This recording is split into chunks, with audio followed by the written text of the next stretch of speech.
was in Walmart one day and I got really dizzy and I was really confused because I never get dizzy. And then I was fine for like a week.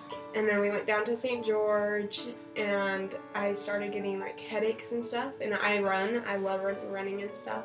And so like when I was training for cross country for this last fall season, I would get dizzy a lot while we were running and I would feel like I was going to pass out, which wasn't normal for me because I've always done long distance.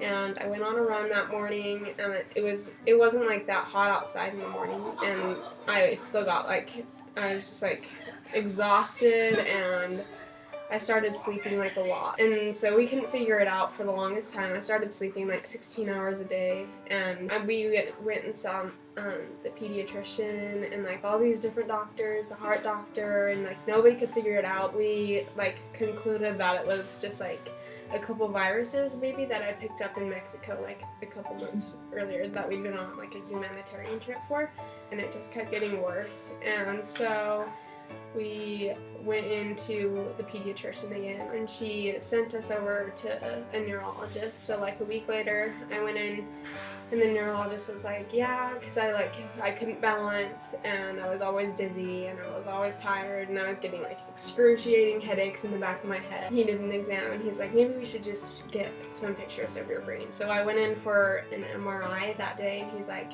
and before I went in for the MRI, he was like, come back in like a week. We'll schedule an appointment for like a week and so you can come back and get the results. I got out and my mom was waiting there for me and so was the doctor and I was like, that's weird. And he's like, do you just want to come to my office for a minute? And I was like, okay. And so we got to his office and I was like, I thought you said like you wanted us to come back next week. He's like, yeah, but we can't really wait on this. There is like a big mass growing on your brainstem. And so we go to Primary Children's and they said that that it was like the rarest and like deadliest type of cancer. So we came home and called her dad home from work and called Lauren home from school.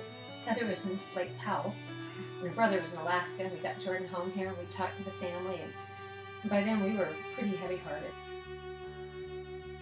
It was pretty tough, wasn't it? Because no one wants to hear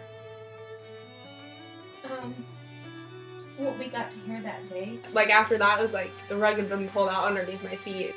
So I went to, from being like just like this healthy girl like that loves to run and ski and play the piano and stuff to like a cancer patient, and that was just really weird for me.